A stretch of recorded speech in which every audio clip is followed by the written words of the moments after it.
A lot has happened at Cartoon Network over the past few years, to the point where last fall, there were a lot of rumors making the rounds on the internet that the brand itself was over. But luckily, that was just a rumor. Cartoon Network is alive and well. I mean, as well as it could be. And although things have been pretty quiet, there's still a lot to look forward to.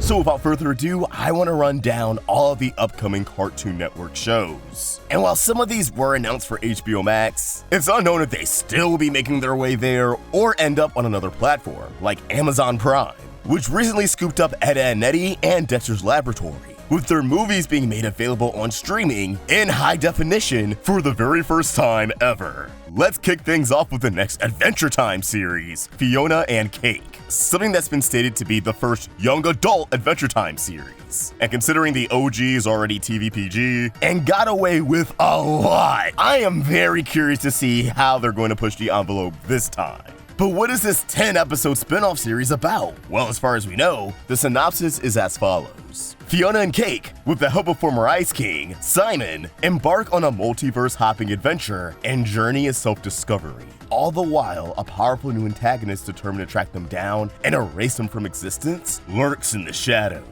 I'm glad that Adventure Time is finally going multiversal, although when you put it alongside the rest of pop culture right now, it might feel a little saturated, but I'm just excited to get more Adventure Time content that takes place after the finale. And I'm really curious to see if Donald Glover, aka Childish Gambino, will return to reprise his role as Marshall Lee. And if he does, we have to get a new song, right? Fionna and Cake completed production back in December of 2022, and is expected to premiere on HBO Max sometime this year. Next up, we have Battu, a musical comedy created by Matthew A. Cherry and Chaz Bottoms, based off a short by the same name. The series follows Otis and Jada, two gifted dancers in Chicago, whose free spirit and individuality often leave them as outsiders in the rigid world of mainstream dance. Together, they find a home at a struggling hiplet studio and a family among the studio's troupe of dancers and instructors. Look, I like musicals, and I don't think we have enough animated musicals in the world, so I'm curious to see what exactly this will be. Next up, Warner Bros. Animation is doing what they do best, milk their beloved IP, as we have Gremlins Secret of the Mogwai, a prequel to the Gremlins film. The series will focus on how Sam Wing met Gizmo. Alongside a teenage street thief named Elle, they'll take a perilous journey through the Chinese countryside, encountering and sometimes battling colorful monsters and spirits from Chinese folklore. On their quest to return Gizmo to his family and uncover a legendary treasure, they are pursued by a power-hungry industrialist and his growing army of evil gremlins. I'm not really sure what to make of this show, or this apparent resurgence of gremlins that WB is trying to force out. They already got two of them in multiverses. Not only is there a lot of star power in the show, but it already looks expensive, going for what I assume to be a cel-shaded CGI. And if that's not the case, then I imagine it'll look similar to Netflix's Klaus, which is a beautiful looking movie. Because of the resources and talent they're putting into it, I doubt this is gonna get canceled. And I can't wait to actually form a real opinion on it once it premieres later this year. After that is Gross Girls, a show we've talked about before and it still has no release date, but just in case it's still happening, let's talk about it. Two girls, Chuck and Zoe, try to survive middle school without losing any of their trademark stinky, hairy, mad science-y grossness. In spite of jerky brothers, judgy classmates, and common decency, these two girls boost each other up and encourage each other to be 100% themselves. Because with the right best friend, everything is an adventure, even puberty. Look, I don't care for gross out humor, so personally, this show already has an uphill battle in winning me over, and I imagine a lot of other people will feel the same way. But who knows, maybe it'll surprise us. But for a show I'm already excited for, we have to talk about Unicorn Warriors Eternal, as it's created by the great Genndy Tartakovsky, creator of Dexter's Lab, Samurai Jack, the 2003 Star Wars Clone Wars, my MVP Symbiotic Titan, and the bone-chilling Primal. The series follows a team of ancient superheroes protecting the world from an ominous force. Throughout history, unicorns have symbolized the virtuous, appearing to ensure that goodness reigns. When the reawakening of our heroes comes too early, they find themselves in the bodies of teenagers. Damaged as a result, their memories of who they are and the history of the unicorn over the centuries have been lost, with some of their magical abilities weakened and fragmented. Not only do they have to protect the world against the prevailing darkness, but they also have to do it while navigating the unexpected laughs and humor that come with teen angst and emotions. Kinda sounds like Symbiotic Titan meets Avatar, but I'm so excited! The designs look great, you know the animation's gonna pop off. And it's been previewed at both NNC Festival and New York Comic Con to very positive reception. Come on, what are you waiting for, Cartoon Network? Just give it to me! We have Invincible Fight Girl, which I wouldn't expect to see until like next year at the earliest, but I'm already so excited. I mean, just look at the designs. That chick is literally just Big Mom from One Piece. But this is the kind of show where you look at it and you just know the animation's gonna pop off. The series follows Andy, a young girl who dreams of becoming the greatest pro wrestler of all time. Assuming the alias Fight Girl, Andy sets out into the bizarre and colorful wrestling world, determined to make a name for herself. Along the way, she meets cynical retired champ Aunt P, the endearing innocent Mikey, a great wrestling analyst in the making, and the unscrupulous Craig, who doesn't so much love wrestling as he does scheming ways to profit off of it. United in the goal of helping Annie achieve wrestling glory, this found family embarks on a journey filled with adversity and self-discovery as they chase their dreams, push past their limits, and most importantly, deliver smackdowns on the toughest wrestlers they can find. Look, the fact this show has survived so far says a lot. There has to be some confidence behind it. And I'm hoping with shows like We Baby Bears, Cartoon Network is going to continue to transform Western audiences' love for anime into something unique. Look bro, it's an action show by Cartoon Network in the year 2023. I'ma hype it up until it's on my TV screen and then hype it up some more. I can't wait. Next up we have Iyanu, Child of Wonder, set to release on Cartoon Network and HBO Max sometime in 2024. The series follows a teenage heroine, I'm assuming Iyanu, who must uncover the mystery behind her newfound powers to save her people from an ancient curse threatening to destroy humanity. The art we have so far of the series screams nothing short of black excellence. Let me say it one more time, black excellence! And I can't wait to see what they do with it. But hey, y'all like Tom and Jerry? Because we got a new Tom and Jerry series on the horizon. Hurry, hurry, Tom and Jerry. We know like nothing about it, but hey, Tom and Jerry, always good stuff. Next up is a show that was announced to air in the US, but it's already airing in Portugal and in the UK, with no sign of it airing in the US anytime soon, so they could have got cold feet. But that is Jade Armor, which centers around the martial arts loving Lanjun, I hope I pronounced that right, an unlikely teenage heroine who must learn the ancient secrets of her family and uncover the unexpected, all while navigating life as a teen.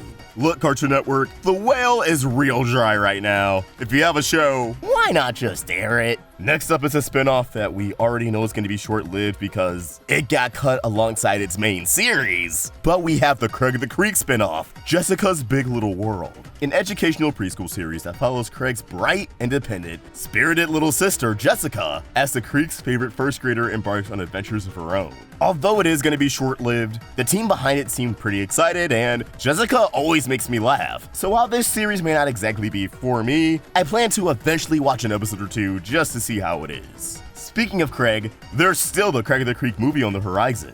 There's still no update on the Batman revival, Batman Caped Crusader, as HBO Max dropped the series last year, forcing them to look for a new home. But come on, it's Batman!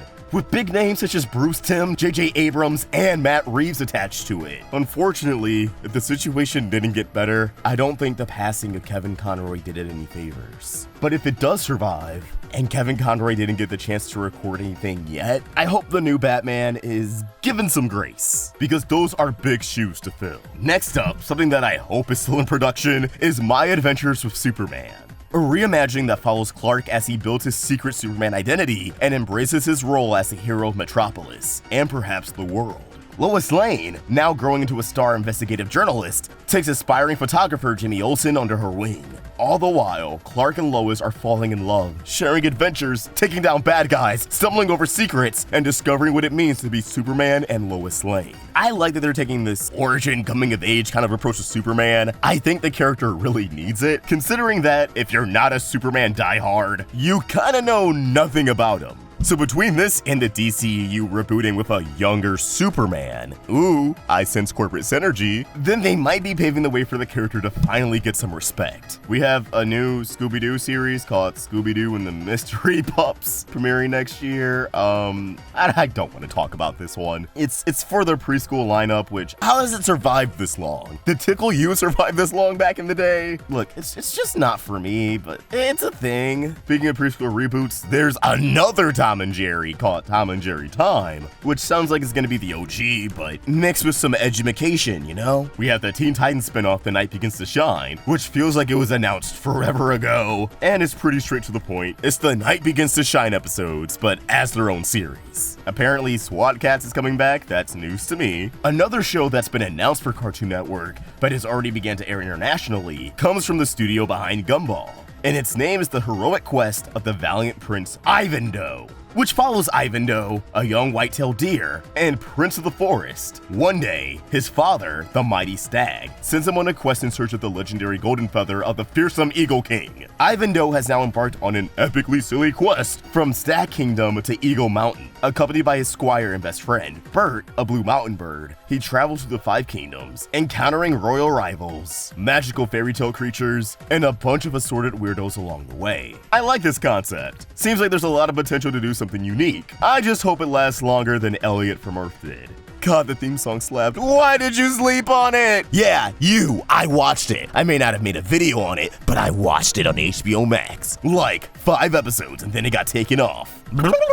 And everything else is pretty much just reboots we know about. The new Gumball show, an alleged Ben 10 reboot, an alleged SWAT Cats reboot, a preschool finds its home for imaginary friends, which, I mean, preschool, again, it's just not my jam. But Craig McCracken's working on it, alongside a new Powerpuff Girls reboot that isn't preschool, and is set to expand upon the world of the original series. Look, I'm actually really hyped for this one, cause it's OG Powerpuff Girls, the OG creator and everything. But now it gets to do what all the cartoons that came out after Powerpuff Girls did. Serialization, lore, an epic overarching story. You know, the kind of stuff I'm here for. And it's a show from my childhood, so I have nostalgia as an excuse to blindly love it. Or hate it, you know how the internet works. Instead of being a kid in 1st grade being like, oh no, I don't watch the Powerpuff Girls, but if I did, my favorite would be Buttercup. I just get to unapologetically watch the series, and who knows? Maybe make a video or 2 on it if I'm still doing this YouTube thing. Animation takes a really long time. Whew. That's probably way more cartoons than you may have expected. But now, next time someone says, oh, Cartoon Network's dying, you get to put on your nerd glasses and go, actually. Or just link in this video, but whichever floats your boat. I kind of did the whole nerd glasses thing for you. I'm actually wearing my glasses right now instead of contacts. I don't know if that's relevant information. But let us know what you think about these upcoming cartoons in the comments down below, and keep the conversation going by giving us a follow at Roundtable Vids and at AwestruckVox on Twitter and Instagram. Be sure to check out Toon Drip, and if you enjoyed this video, please remember to like and subscribe to the Roundtable for more great cartoon content. Thank you for watching, and I hope you have an awesome day. See ya!